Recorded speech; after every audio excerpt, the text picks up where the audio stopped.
Hi all, ഇന്ന് ഞാൻ നിങ്ങളെ കാണിക്കാൻ പോകുന്ന കൊച്ചി ഫോർട്ട് കൊച്ചിയുടെ ചില കാഴ്ചകളാണ് കേട്ടോ. ഇത് ഫോർട്ട് കൊച്ചി ജങ്കാർ ജെട്ടിയാണ് ഇത്. ജങ്കാർ വന്ന് നടക്കുന്നതാണ് ഇത് ഫോർട്ട് കൊച്ചി ജെട്ടിയിലേക്ക് കേട്ടോ. ആൾക്കാരും വണ്ടികളൊക്കെ ജങ്കാറിൽ നിന്ന് ഇറങ്ങണം കേട്ടോ. ജങ്കാറിൽ നിന്ന് ഇറങ്ങിക്കൊണ്ടിരിക്കുകയാണ് കേട്ടോ ആൾക്കാരും വണ്ടികളൊക്കെ. ഇതിപ്പോൾ ഫോർട്ട് കൊച്ചി പാർക്കിൻ്റെ മുമ്പിൽ കൂടെ ഫോർട്ട് കൊച്ചി ബീച്ചിൻ്റെ വാക്ക് വേയിലേക്ക് കയറിയതാണ് കേട്ടോ. ഞാൻ വാക്ക് വേയിലൂടെ നടക്കണേണ്ടത്. വാക്കൂടെ താഴെ കൂടെ നടന്നു പോകാം കേട്ടോ. ഇപ്പോൾ വാക്ക് വേയിൽ കൂടെ ഞാനിങ്ങനെ പതുക്കെ നടന്നുകൊണ്ടിരിക്കുന്നതാണ്.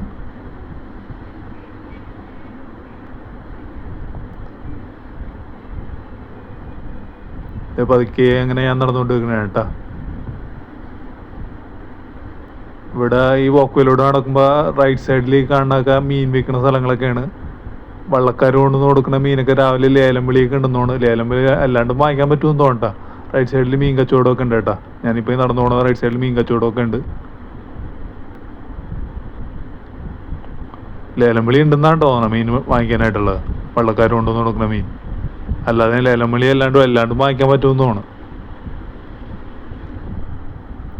വോക്കുവയിലൂടെ ഞാൻ പതുക്കെ അങ്ങനെ നടന്നുകൊണ്ടിരിക്കണേ കേട്ടോ. ഈ ലെഫ്റ്റ് സൈഡിൽ മേളിൽ കാണാൻ ബാസ്റ്റിയം ബംഗ്ലാവ് വേണ്ടല്ല, ലെഫ്റ്റ് സൈഡിൽ കണ്ടത്. റൈറ്റ് സൈഡിൽ ബീച്ചാണ് കാണുന്നത്. ബീച്ചാണ് റൈറ്റ് സൈഡിൽ കാണുന്നത്. ഈ ബീച്ചിൽ മണൽ കുറവാണ്. പണ്ട് എൻ്റെ ചെറുപ്പത്തിലൊക്കെ നല്ല മണലൊക്കെ ഉണ്ടായിരുന്നതാണ്. ഇത് പണ്ട് മുതലേ അവിടെയുള്ള ഷിപ്പിൻ്റെ എന്തൊരു സാധനമുണ്ട്. ഫോർട്ട് കൊച്ചി ബീച്ചിൽ പണ്ട് മുതലേ ഉള്ളതാണ്. മണൽ കുറവാണ്. എൻ്റെ ചെറുപ്പത്തിലൊക്കെ നല്ല മണലുണ്ടായിരുന്ന ബീച്ചാണ്. പക്ഷെ ഇപ്പോൾ കടലേറിയിട്ട് മണലൊക്കെ പോയി. ഐസ്ക്രീം കച്ചവടക്കാരൊക്കെ ഉണ്ട്. അത് എല്ലാ ബീച്ചിലുള്ള പോലെ തന്നെയാണ്. ഐസ്ക്രീം കച്ചവടക്കാരൊക്കെ ഉണ്ട്. അത് സ്വാഭാവികമാണല്ലോ. ബീച്ചായിട്ടുണ്ടെങ്കിൽ ഐസ്ക്രീം കച്ചവടക്കാരൊക്കെ ഉണ്ട്. അതുപോലെ തന്നെ ഇവിടെ ഫോർട്ട് കൊച്ചി ബീച്ചിൽ ഐസ്ക്രീം കച്ചവടക്കാരൊക്കെ ഉണ്ട്. ജസ്റ്റ് ഒന്ന് ചില്ലാൻ വേണ്ടി ഐസ്ക്രീമൊക്കെ വാങ്ങിച്ച് കഴിക്കാവുന്നതാണ് അവിടെ നിന്ന്. അപ്പോൾ ഞാൻ പതുക്കെ അങ്ങനെ വോക്കലോട് ഇങ്ങനെ നടന്നു പോയിക്കൊണ്ടിരിക്കുന്നത് കേട്ടോ. ഈ ബീച്ചിൽ ആകപ്പാടെ കുറച്ച് മണലുള്ള ഏറ്റവും അറ്റത്താണ് കേട്ടോ.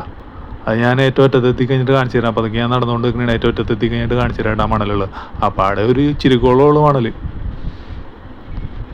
അത് അങ്ങനെ പതുക്കെ ഇങ്ങനെ നടന്നുകൊണ്ട് നിൽക്കണേണ്. ഇതിപ്പോൾ ഈ ലെഫ്റ്റ് സൈഡിൽ കാണുന്ന ബീരങ്കി പണ്ടത്തെ ഒരു ഫോർട്ട് കൊച്ചിയിലുള്ള ഒരു ഫോർട്ടിൻ്റെ ബീരങ്കിയാണ് കണ്ട ലെഫ്റ്റ് സൈഡിൽ. ഇങ്ങനെ നടന്നു പോയിക്കൊണ്ടിരിക്കുന്ന ഫ്രണ്ടിൽ ബീച്ചാണിട്ടത് കണ്ട. ഒട്ടും മണലില്ല ബീച്ചിൽ. വോക്കുവിനോട് ചേർന്ന് തന്നെ വോക്കിനോട് മുട്ടി തന്നെയാണ് ബീച്ച് കിടക്കണത്, കടൽ കിടക്കണത്. വോക്കുവിനോട് മുട്ടി തന്നെയാണ് കടൽ കിടക്കണത്.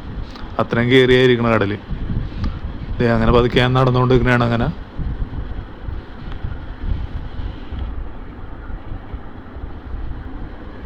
ഐസ്ക്രീം കച്ചവടക്കാരൊക്കെ ഉണ്ട് കേട്ടോ. ഇതിപ്പോൾ ഏകദേശം അറ്റത്തെത്താറായിട്ടുണ്ട്. ഞാൻ കാണിച്ചു തരാം. അറ്റത്തെത്തി കഴിഞ്ഞിട്ട് മണലുള്ളത് കാണിച്ചു തരാം.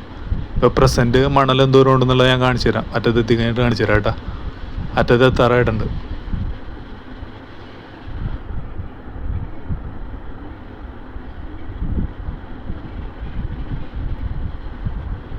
ഐസ്ക്രീം കച്ചവടക്കാരൊക്കെ ഉണ്ട്. അവർ ചില്ലാൻ വേണ്ടി വേണമെങ്കിൽ അവിടെ ഇരുന്ന് മരത്തണലിരുന്ന് ഐസ്ക്രീമൊക്കെ കഴിക്കാവുന്നതാണ്. ഇതിപ്പോൾ ഞാൻ ബീച്ചിൻ്റെ അറ്റത്തെത്തി കേട്ടോ. ആ വോക്ക്വേയുടെ അറ്റത്തെത്തി. ഇത് അറ്റത്തെത്തിയാണ്. ഇനിയിപ്പോൾ ഈ അറ്റത്തെത്തി കഴിഞ്ഞിട്ട് ലെഫ്റ്റ് സൈഡിലൂടെ താഴോട്ട് ഇറങ്ങാനുള്ളൊരു സ്ഥലമുണ്ട്. അതിലേക്കൂടെ താഴോട്ട് ഇറങ്ങുമ്പോഴാണ് കുറച്ച് മണലുള്ളത്. ഇതിലൂടെ താഴോട്ട് ഇറങ്ങി പോകുമ്പോൾ കണ്ട ഈ കാണുന്ന ഇത്രയേ ഉള്ളൂ മണൽ ഫോർട്ട് കൊച്ചി ബീച്ചിൽ. ഇത്രയേ ഉള്ളൂ. അപ്പോൾ ഇത്രയൊക്കെ. Okay, thank you.